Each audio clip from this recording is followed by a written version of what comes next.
The following story has been brought to you by StoriesToInspire.org.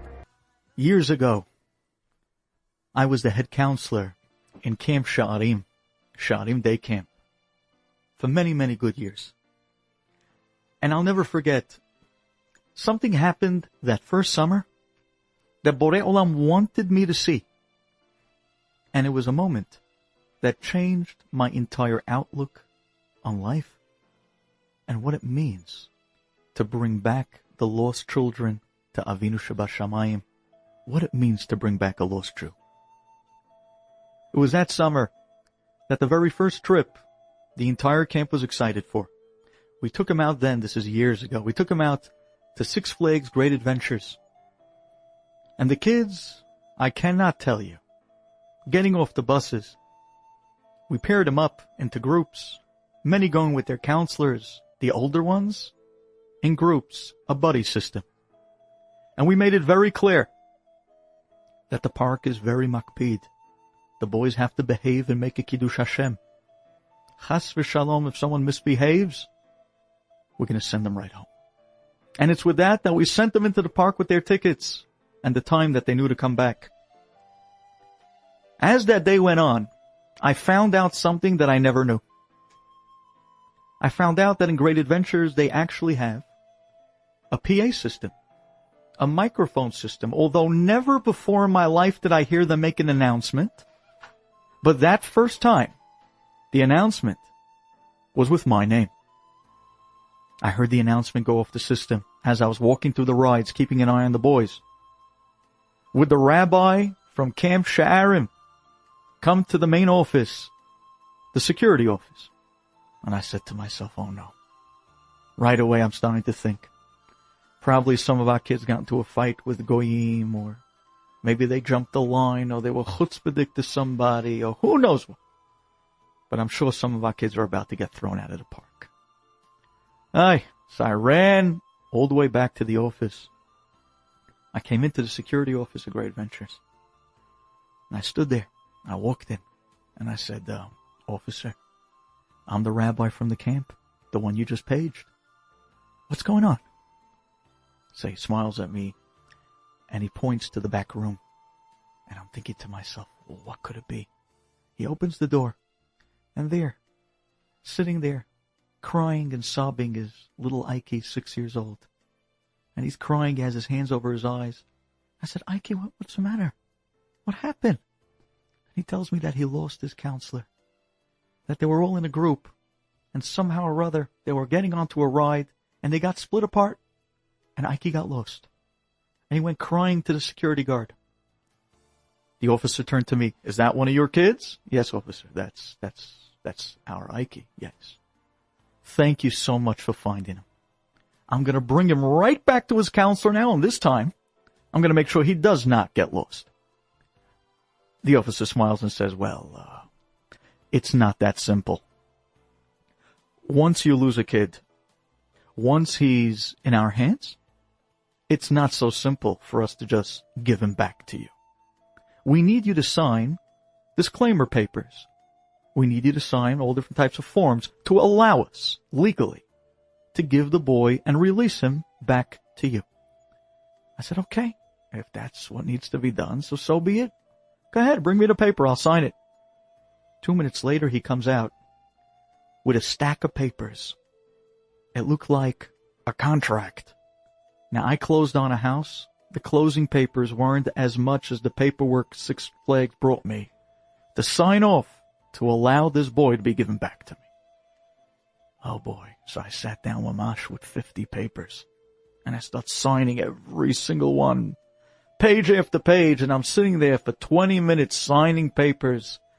Little did I know that Borei Olam wanted me in that office for what was about to happen.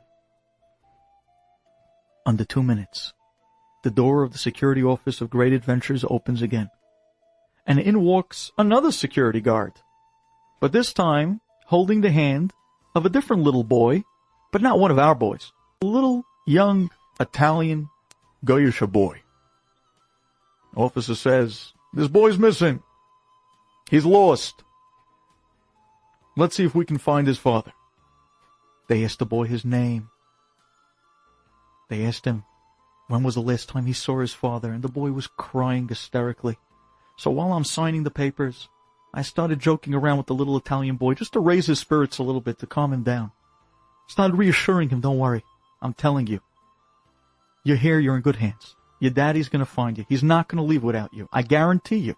Everything's going to be okay. Relax. Relax.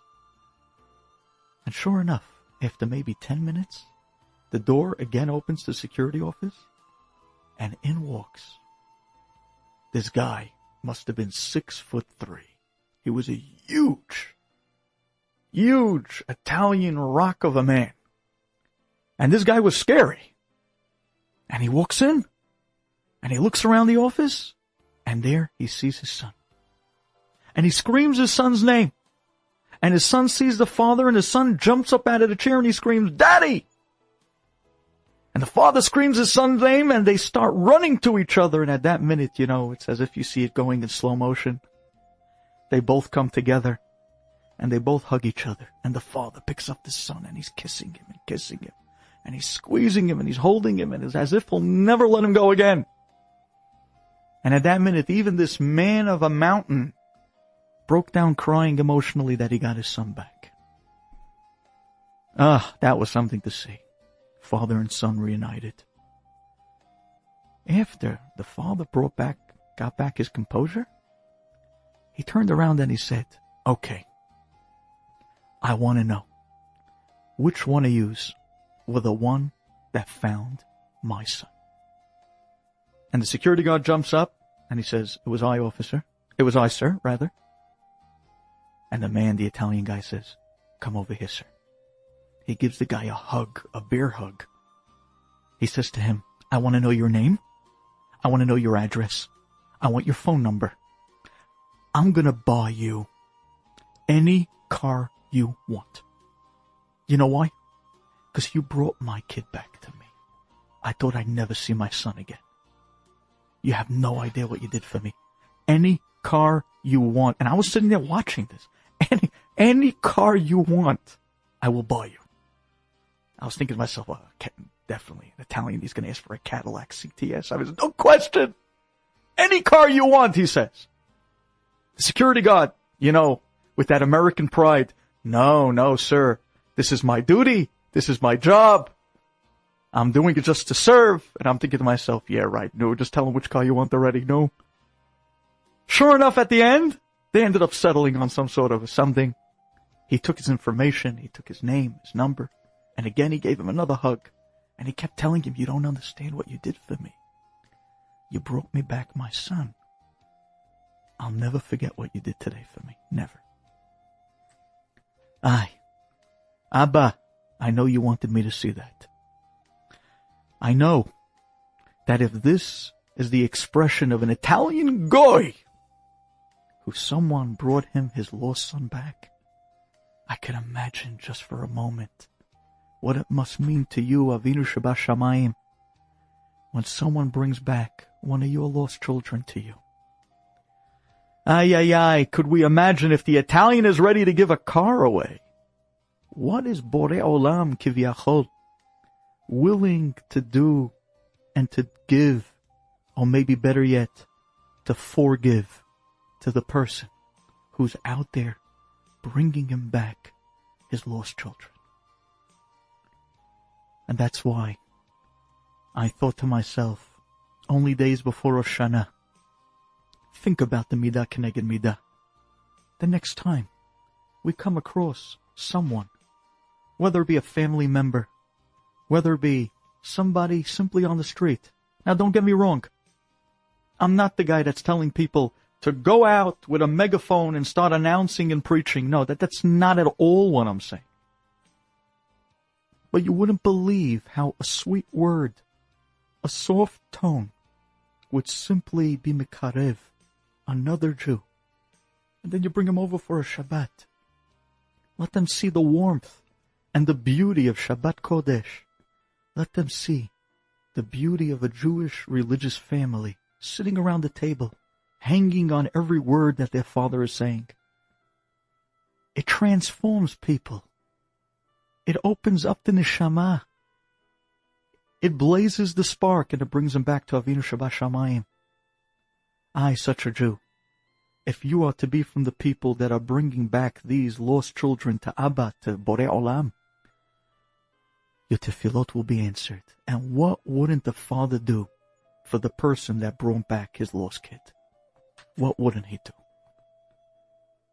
You saw somebody lost, you brought him back to the path, says Borei Olam. Now on Yom Hadin, when I look back at all the times that you were lost during the year and went off the path, I'll be there to bring you back as well. I'll give you kapara. I'll accept your teshuvah. What a zechut. A zechut harabim. And it's what's going to get us out from this galut, the last generation, that's known as the generation of Abraham Avinu. B'cha chotmin. It's those people like Abraham that went out and brought people back to Avinu Shabashamayim. Enjoyed this story? Come again. Bring a friend. StoriesToInspire.org